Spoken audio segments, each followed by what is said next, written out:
Hello everyone, welcome to Educational World of Odisha. So dear students, आज जहाँकि news आसी पहुँची plus two second year classroom पाठपढ़ा आरंभ होगा जाऊँगी। तो निश्चित भाव में केबेठारु आरंभ हम किपरि सब तार व्यवस्था से नहीं कि मु सूचना प्रदान करी वीडियो माध्यम रे। तो जदि आपण मैंने मो चैनल को नुआ विजिट करछंती तो निश्चित भाव में लाइक कमेंट शेयर निश्चित भाव में करंतु एवं आम चैनल को जदि सब्सक्राइब करना तेरे सब्सक्राइब करी पाखर थिबा बेल आइकन दबी ऑल नोटिफिकेशन ऑन कर दियंतु।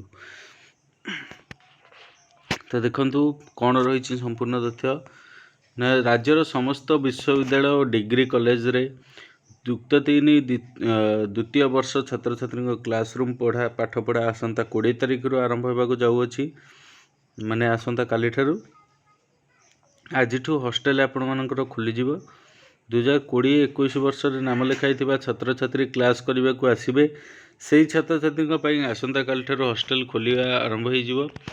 आसंता काली नु आज ठारू आरंभ हो जाउछि आपनकर हॉस्टेल।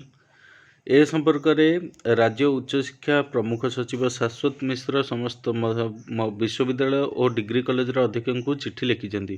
श्री मिश्र उल्लेख कर चलित वर्षर युक्त 3 द्वितीय वर्ष छात्र छात्री कोरोना गाइडलाइन बा कोरोना कटकणा अनुजाई क्लास एवं कंटेनमेंट अंचल रे छात्र छात्री और कर्मचारी को शिक्षानुष्ठान आसवाक बारण कर जोठी कोरोना कंटेनमेंट जोन थी तो सेठू स्टूडेंट टीचर को आसवाक मना कर जदि कौन छात्र छात्री कर्मचारी निकट में कोरोना जनित लक्षण देखागला तेबे कर्तृपक्ष को जोगाजोग करने को विभाग परामर्श देइछि। सेहीपरि प्रत्येक कॉलेज रे कैंपस रे आइसोलेशन रूम रहिबो। उभय सरकारी और घरोई शिक्षानुष्ठान रे नियम कड़ाकड़ी करा जिवो। उभय क्लासरूम पाठपढ़ा और हॉस्टेल रे रहिबा व्यवस्था कोरोना कटकणा मध्य रे हेबो। अपरपक्षे चलित वर्षर स्नातक यूजी स्नातकोत्तर पीजी प्रथम वर्ष छात्र छात्री क्लासरूम पाठपढ़ा संपर्क में खूब शीघ्र निष्पत्ति निया जिवो बोली श्री मिश्र कहते।